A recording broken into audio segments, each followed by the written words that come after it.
ইলিশ মাছের দাম তুলনামূলকভাবে নাকি অনেক কমে গিয়েছে। কয়েকদিন ধরেই নিউজ আসতেছে, আবার বাচ্চারাও বলতেছে। এজন্য চলে এসেছি বাজারে। আজকে ইলিশ মাছ কিনবো, পুরো বছরের জন্য কিনে ডিপ ফ্রিজে রিজার্ভ করে রাখবো। Good morning friends, I hope আপনারা সবাই ভালো আছেন। সকাল থেকে ব্লগটা শুরু করলাম। সকালে নাস্তার প্রিপারেশন চলছে। আজকে আমরা নাস্তায় খাবো ব্রেড, আর তার সঙ্গে গাছের পেয়ারা কেটে নিয়েছি। আজকে নাস্তা খাওয়ার পরে আমরা চলে যাব একটু মাছের বাজারে, ইলিশ মাছ নিব। কারণ বেশ কিছুদিন ধরে শুনতেছি বলতে বাচ্চারাও বলতেছে, আবার নিউজ দেখতেছি যে ইলিশ মাছের দাম তুলনামূলকভাবে এখন অনেকটা কমে গিয়েছে। তো যেই সময়টা আসলে দামটা কমে যায় সেই সময়ের অপেক্ষায় আমরা থাকি সারা বছরের জন্য মাছ কিনে ডিপ ফ্রিজে রাখার জন্য। তো নাস্তা খাওয়ার পরে চলে যাব। তো আগে এসেছি আমি আমার ছেলের কোচিংয়ে, সেখানে ওকে নামিয়ে দিয়ে ওর স্কুলে এখন এসেছি। ওর স্কুলের মান্থলি বেতনটা দেওয়ার জন্য। তো এখানে এসে আসলে সবুজ আর গাছপালা দেখলেই তো আমার চোখ ওদিকে যাবেই।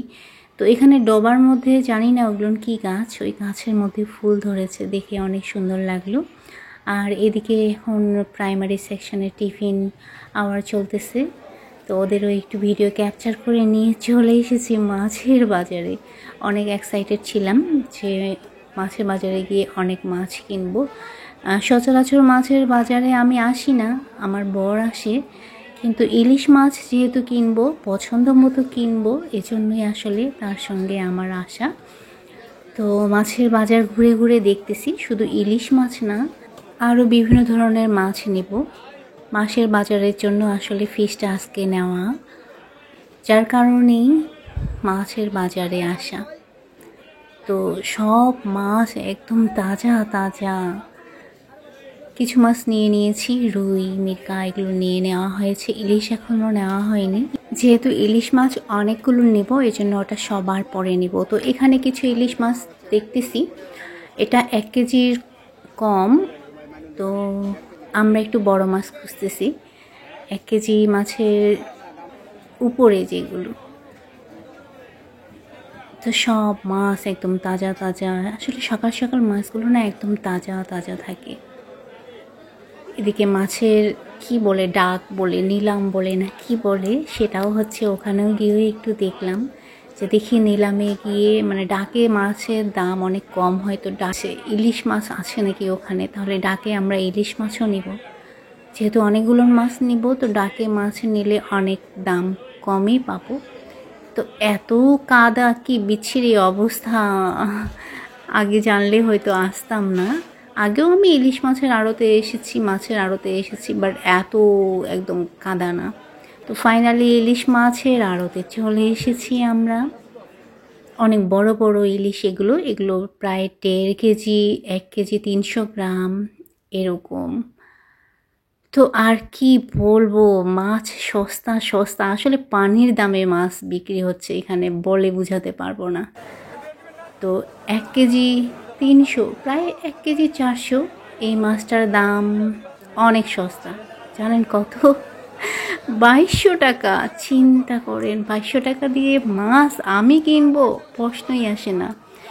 মাছের বাজার ঘুরে যেটা দেখলাম, 1 কেজি ওজনের নিচে 700 থেকে 900 গ্রামের গুলো বিক্রি হচ্ছে 1500 টাকা করে কেজি। আর যেগুলো 1 কেজির উপরে সেগুলো 1700 টাকা করে কেজি। তো আমাদের এখনও সময় হয়নি 1500 আর 1700 টাকা দিয়ে মাছ কিনে খাওয়ার।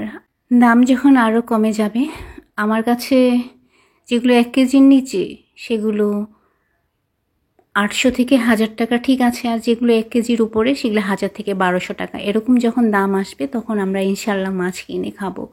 তো ফাইনালি বাসায় চলে এসেছি, মাছ ধোয়া আমি শুরু করেছি, কারণ মাছ ধুয়ে আমি যাব গোসলে। এত ওখানে কাদা পানি ছিল, গায়ের মধ্যে মাছের পানিও ছিটে পড়েছে। তো আমরা রুই, মিরকা এগুলোর মাছ নিয়ে চলে এসেছি। তো গোসল করার পরে আমি মাছগুলো ধুয়ে পানি ঝরার জন্য রেখে গিয়েছিলাম। গোসল করে এসে এখন বক্সে করে মাছগুলো আমি ঢুকিয়ে ফ্রিজে রেখে দিব, কারণ আজকে আমি রান্না করব না, রান্না অলরেডি কিছু করা আছে। আর এরই মধ্যে সবাই চলে গিয়েছে আর আমারও একদমই ভালো লাগতেছে না মাছের হাটিতে গিয়ে।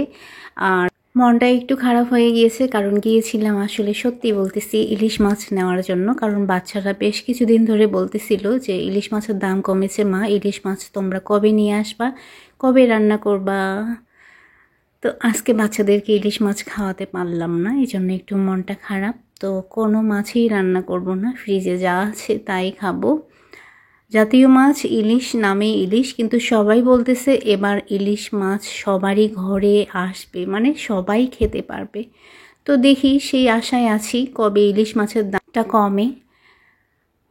এদিকে আমার বর ফোন করে বলল যে সকালে হালকা নাস্তা খেয়েছো, কিছু একটা খেয়ে নাও, অন্তত ডিম বয়েল করে খেয়ে নাও। তো বয়েল করে খাওয়ার ইচ্ছা নাই আমার, তো আমি উইদাউট অয়েলে ডিম পোস্ট করে নিচ্ছি, এটা খাবো। তার সঙ্গে ওই যে সকালের পেয়ারা আছে, পেয়ারা খাবো। আর এদিকে আমি বসেছি DIY, এটা একসময় করে রাখা হয়েছিল, বাস এখন শুধু কালার করে নেওয়া হচ্ছে, কারণ যেহেতু রেইন সিজন আর স্টিক দিয়ে করা হয়েছে, দেখে স্টিকগুলোর মধ্যে ফাঙ্গাস পড়তেছে, এই জন্য রং করতে বসেছি। ফাইনালি রঙও করা হয়ে গিয়েছে। আর এই যে দোলনার মধ্যে আমি এই পুতুলগুলো সেট করব। এটা অবশ্য আমি বানাইনি, এই দুটোই বানিয়েছে আমার মেয়ে আমার জন্য, কারণ আমার এরকম দোলনা খুব পছন্দ। ছাদে আমি বলেছিলাম যে এরকম দোলনা সেট করব, কিন্তু হয়নি, তো আমার মেয়ে আমাকে বানিয়ে দিয়েছে। তো এরকম করে দোল দিয়ে কি সুন্দর লাগতেছে না? তো আজকের ব্লগ আপনাদের কেমন লাগলো অবশ্যই কমেন্ট করে জানাবেন। আর যদি ভালো লেগে থাকে তাহলে ভিডিওটাতে লাইক করবেন, কমেন্ট করবেন।